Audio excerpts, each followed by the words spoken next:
Hello everyone, hope everyone is fine. मेरा मतलब fine से एब्सोल्युटली फ़ाइन। कई लोग ऐसे हैं जो अपने आप को फ़ाइन बताते हैं, I am good, I am fine, but they are lonely, they are alone. Lonely in a sense चारों तरफ उनके लोग हैं, लेकिन उनको असल में लोनलीनेस इसलिए होती है कि कोई अपना नहीं है। मेरा इशारा कुछ इस तरह है कि दुनिया में सिर्फ पैसा चलता है, पैसे के बगैर कुछ नहीं। अगर आपके पास पैसा है तो आपके इर्द गिर्द आसपास सब लोग होंगे। मेरा नाम है जाफ़री फ़रहाद, मेरे चैनल का नाम है आस्क जाफ़री। मैं ऐसे कई लोगों के सवालों के जवाब देने की कोशिश करता हूँ।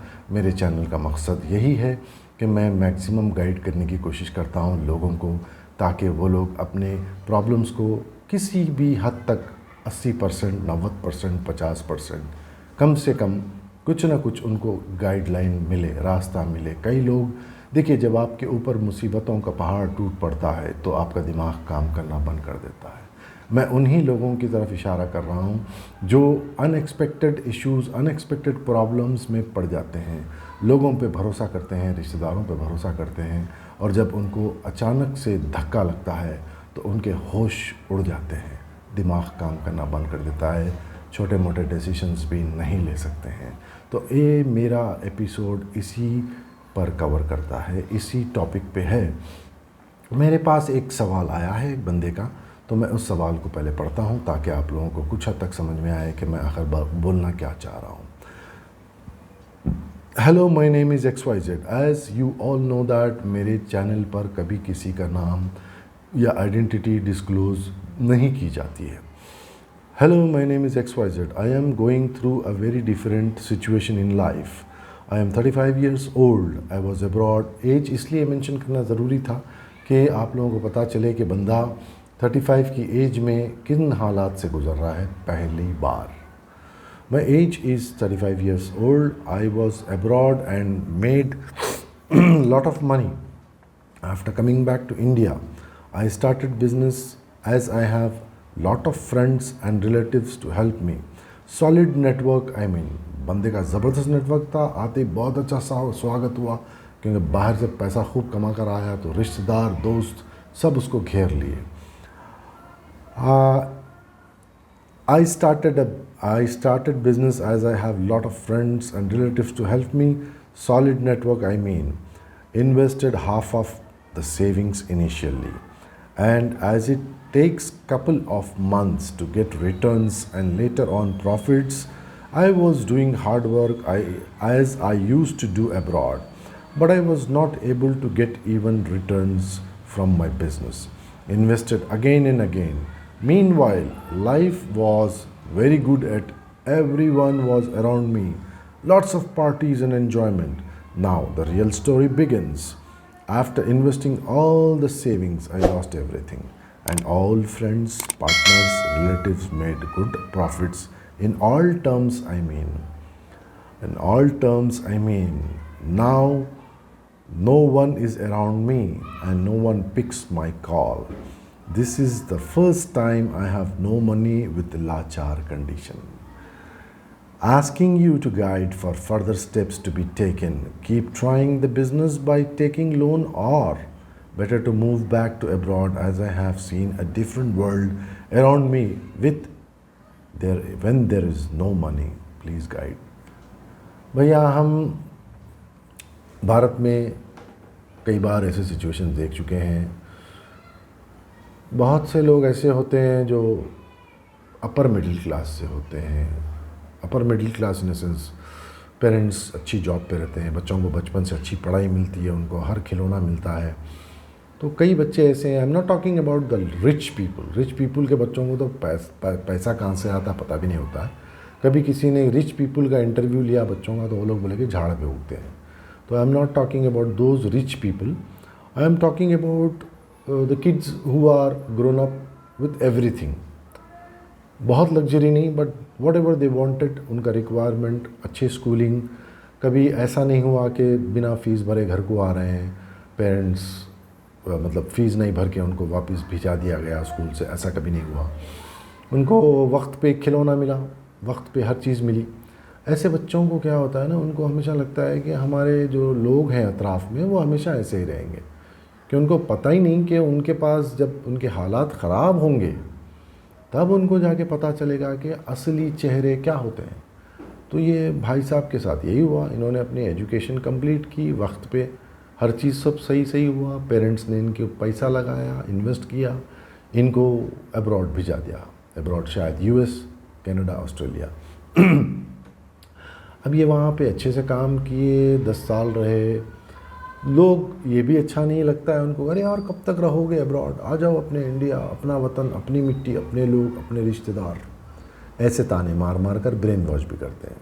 तो हो सकता है ये बंदे के दिल में ये आया कि भाई चलो बस बहुत रह लिए। देखिए अब्रॉड के अपने फ़ायदे भी हैं, ड्रॉबैक्स हैं। मेरे तकरीबन एपिसोड्स इसी बेसिस पे होते हैं, फ़ायदे भी हैं, नुकसान भी है। तो बंदा शायद डिसाइड किया, जो भी उसकी सेविंग है सब लेके आया, लेके आकर उसने बिज़नेस में लगाया। देखिए हमारे पास मैं बुरा तो नहीं बोलूँगा, हमारे लोग जो हैं ज़रा ज़्यादा चालाक होते हैं, करप्शन ज़्यादा है और अपने ही अपनों को बहुत ज़्यादा धोखा देते हैं। तो प्रॉब्लम वहीं पे शुरू हुआ ये बंदे के साथ भी, जब इसने पैसा लगाया, लोगों पे भरोसा किया, लोग धोखा देने लगे, अंदरूनी तौर पे इसको पता भी नहीं चला। इसने एक जगह जो मेंशन किया है कि everything and I lost everything and all my friends, partners, relatives made good profits in all terms. यानी कि पैसा ही नहीं, फ़ायदे, कई फ़ायदे उठा लिए, सामान ले लिए, पैसा नहीं दिए, कई तरीके से जो सो लोगों ने इसको बेचारे को धोखा दिया। अब जब सारा पैसा ख़त्म हो गया, शायद वापस जाने के टिकट के पैसे बाकी रह गए होंगे बेचारे के पास, उसको रियलाइज़ हुआ कि अब मैं ये भी डालूं या नहीं डालूं।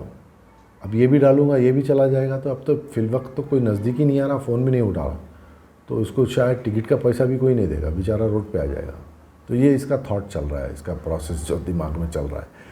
तो ये सोच रहा है कि अब मैं यहाँ पे और फर्दर इन्वेस्ट करूँ या जो भी आता है चाराने अठाने बेच दूँ और वापस अपने अब्रॉड चले जाऊँ। तो देखो मेरे भाई साहब, आपने दुनिया की हकीकत को देखा नहीं, आप अच्छे हालात में रहे हमेशा, तो आप कभी बुरे हालात में आए नहीं, तो आपको पता ही नहीं चला। आप समझ रहे हैं कि मेरे 10 के 10 दोस्त बहुत अच्छे हैं और आप समझ रहे हैं मेरे सारे रिलेटिव्स बहुत प्यार करते हैं मुझसे। बुखार आया तो कई जने आ जाते घर पे देखने के लिए फ्रूट्स लेकर के, क्योंकि आपके हालात अच्छे हैं, आपके फाइनेंशियली आप बहुत साउंड है।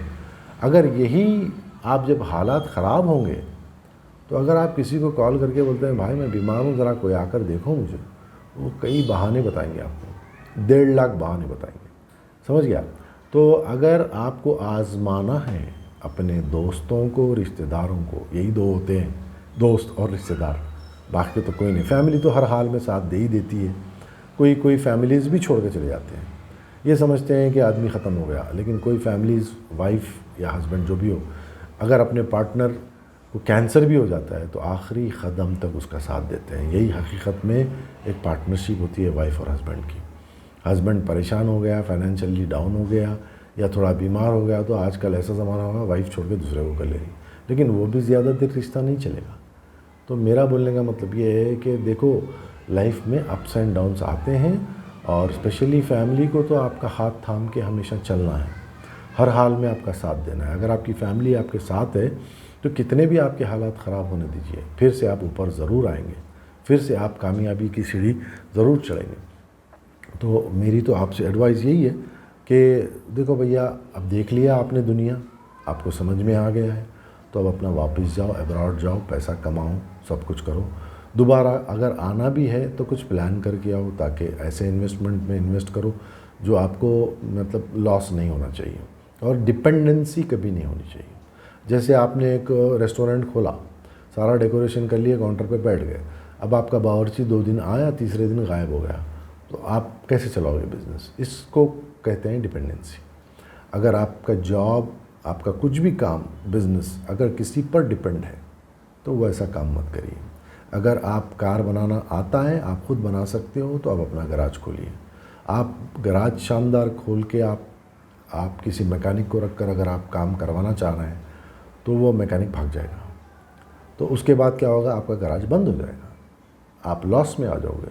भाई साहब के साथ कुछ ऐसा ही हुआ। दोस्त, रिलेटिव, बड़ा नेटवर्क, बड़े कॉन्फिडेंस से उन्होंने शुरू किया, लेकिन धीरे धीरे करके लोग धोखा देने लगे, अंदरूनी तौर पे वो परेशान हो गया और लॉस हो गया। इसलिए मैं आपको एक ऐसा मंत्रा देता हूँ कि उस मंत्र को पढ़ने के बाद आपके दोस्त और रिलेटिव्स के चेहरों पे से झूठ हट के सच सामने आ जाता है। उस मंत्र का नाम है नो मनी लाचार कंडीशन। आप ठहर के कह दो कि भाई साहब आई हैव नो मनी लाचार कंडीशन। फिर देखो कितने लोग तुम्हारे करीब आते हैं, कितने लोग दूर भाग जाते हैं। तो प्लीज़ ये मंत्र का इस्तेमाल करें बिफ़ोर यू स्टार्ट एनीथिंग। लोगों को मत बताओ कि मेरे पास 10 लाख है, 20 लाख है, 50 लाख है। पहले ये मंत्र जाप करो कि नो मनी लाचार कंडीशन। फिर देखो उसमें से कोई अगर आपके साथ ठहरता है, साथ में रुकता है, तो फिर आप उसके ऊपर भरोसा कर सकते हैं। फिर भी लिखाई पढ़ाई में काम करो। ऐसे जल्दबाजी में कारोबार स्टार्ट करके लोगों को बाहर से आते ही वो लोगों को पता होता है कि आपके पास पैसा है, वो आपके इर्द गिर्द मंडलाएंगे, गुड़ के अतराफ मक्खियाँ जैसे मंडलाती हैं, आपको ख़त्म करेंगे। फिर उसके बाद आपकी सूरत भी नहीं देखेंगे, आपका फ़ोन भी नहीं उठाएंगे, आपसे गिफ्ट्स ले लेंगे, पैसा ले लेंगे, उधार ले लेंगे। आप बताओ एक किसी दोस्त को कि मेरे पास 5 लाख रुपए हैं घर में रखे हुए हैं, 2-3 दिन 8 दिन के अंदर कॉल करेगा, यार एक अर्जेंट सिचुएशन आ गया, मेरे को प्रॉब्लम है, 2 लाख रुपए दे, मैं तेरे को 2,25,000 दूंगा 15 दिन के बाद, या 2 लाख के 2 लाख वापस दूंगा 15 दिन के बाद। बस अगर आपने दे दिया 2 लाख तो फिर वो 2 लात मारेगा आपको जब भी आप पैसे मांगेंगे। तो मेरे दोस्तों प्लीज़ होश में आइए, और मेरे भाई आप वापस जाइए और इन्वेस्ट मत करिए, क्योंकि आपको तजुर्बा नहीं है, बिज़नेस का भी तजुर्बा नहीं है, हिंदुस्तान के, इंडिया के लोगों का, भारत के लोगों का भी तजुर्बा नहीं है। तो मेरी आपसे यही रिक्वेस्ट है कि आप वापस जाइए, क्योंकि आपको यहाँ पे काम करने का तजुर्बा नहीं है भारत में, और आपके यहाँ के लोगों का अंदाज़ भी पता नहीं है। तो जहाँ थे, जहाँ इतने साल आपने इतना सक्सेसफुली पैसा कमाया, वहीं जाइए, अच्छे से कमाइए। दोबारा आने से पहले ऐसा इन्वेस्टमेंट करिए जैसे कि ज़मीन लीजिए, प्रॉपर्टी बनाइए, फ्लैट्स बनाइए, आइए रहिए, रेंट पे दीजिए प्रॉपर एग्रीमेंट करके, नहीं तो वो भी कब्ज़ा मारने वाले लोग बहुत हैं। तो ऐसा बिज़नेस करिए जिसमें आपको गारंटीड रिटर्न है, आपके प्रॉपर्टी की वैल्यू भी बढ़ेगी, रेंट भी आएगा, ठीक है। तो अभी इस वक्त मेरी आपसे एडवाइस सिर्फ यही है कि please go back, enjoy yourself, take care, bye bye.